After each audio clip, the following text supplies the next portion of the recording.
Flat लेना चाहिए लोगों को, अपार्टमेंट, वहां पैसे बनते हैं, बने बनाए फ्लैट लेने चाहिए कि प्लॉट लेना चाहिए? जैसे आप बात कर रहे थे विला पे, यदि विला, फ्लैट और प्लॉट।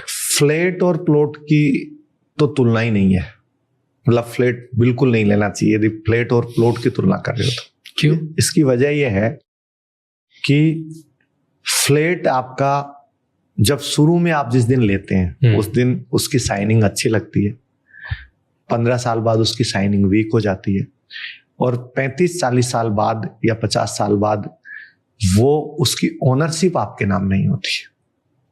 तो जिस दिन वो ढलेगा उस दिन आपको क्या मिलेगा पता नहीं है।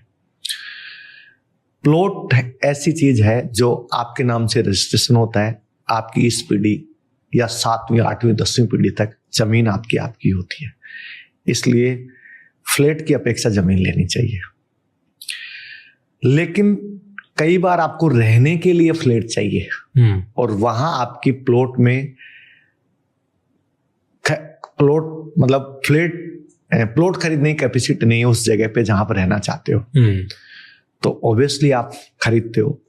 लेकिन मेरा पर्सनली सजेशन तो यह है कि जैसे मैं मुंबई में फ्लैट किराए पे लिया है, तो किराए पे रख, कोई बुराई नहीं है, क्योंकि हिंदुस्तान में किराया जो है वो कम है। जैसे दुबई में किराए की बात करें तो 10% के लगभग है, हिंदुस्तान में 4-4.5% किराया है।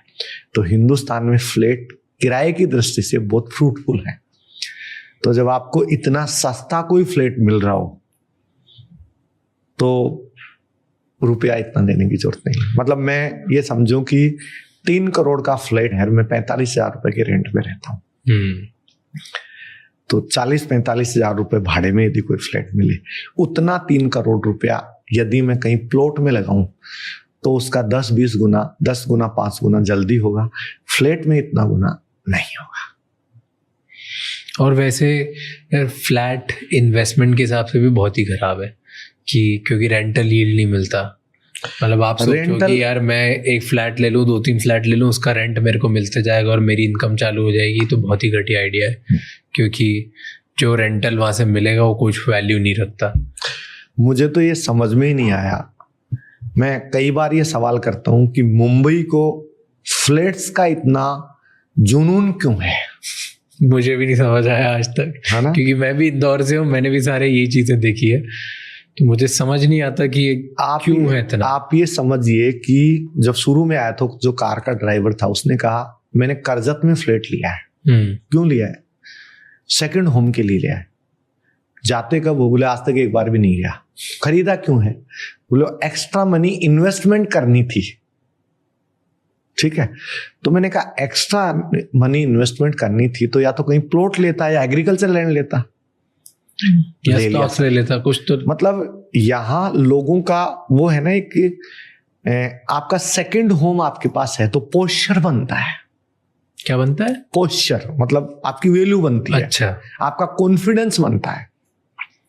तो इसलिए लोग, भाई ये तो तय है कि आप किराए के मकान में रहो और खुद के मकान में रहो, उसमें सेल्फ सेटिस्फेक्शन ज्यादा होता है। बिल्कुल सही है। खुद के मकान में आपको वो ज्यादा आता है, आपको फीलिंग्स, कॉन्फिडेंस ज्यादा अच्छा आता है, फीलिंग अच्छी रहती है। तो मेरा ये मानना है कि पहला घर तो आपको मतलब खरीद सकते हैं, खरीद लेना चाहिए, लेकिन सेकंड होम यदि आप खरीद रहे हो और किराए के लिए खरीद रहे हो तो इससे बड़ी कोई बेवकूफी नहीं हो सकती। विला क्यों नहीं खरीदना चाहिए? आपने बोला बने बनाए विलास बिकना मुंबई में बहुत ज्यादा नहीं, विला है। एक विला 100% खरीदना चाहिए, कोई डाउट ही नहीं है क्यों नहीं खरीदना चाहिए, क्योंकि इसमें तो प्लॉट भी मिलता है, घर भी मिलता है, बना बना, टेंशन फ्री। उस पे डिपेंड ये करता है कि आपको पैसा बढ़ाने का कितना लालच है।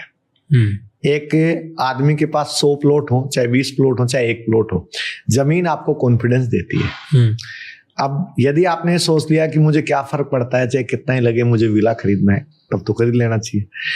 लेकिन वही विला आप डबल जमीन के साथ आप खुद ही बना ले और वो कम में पड़ जाए तो विला नहीं खरीदना चाहिए, फिर बना लेना चाहिए। पर इतनी मेहनत, इतना दिमाग, मेहनत है, टाइम नहीं है ना।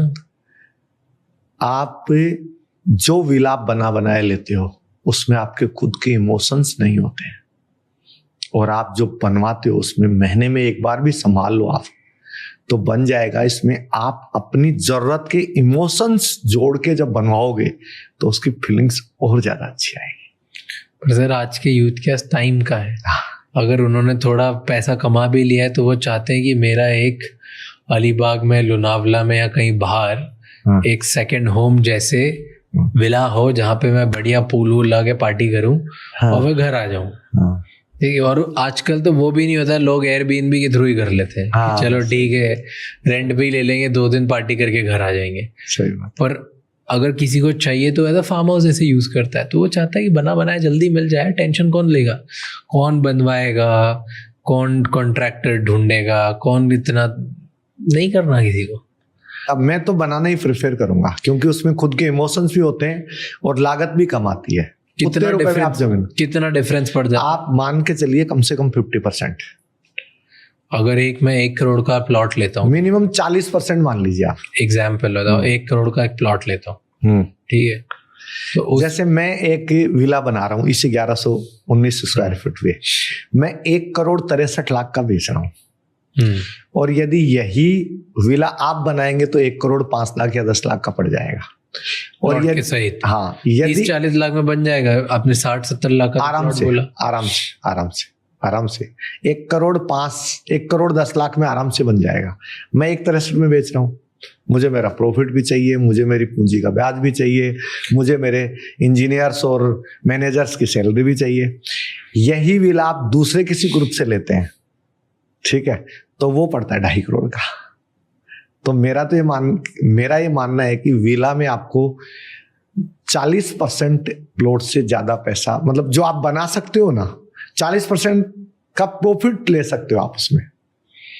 आप खुद बनाओगे और आप कहीं और से बनाओगे, बना बनाए लोगे, उसमें 40-50% का फर्क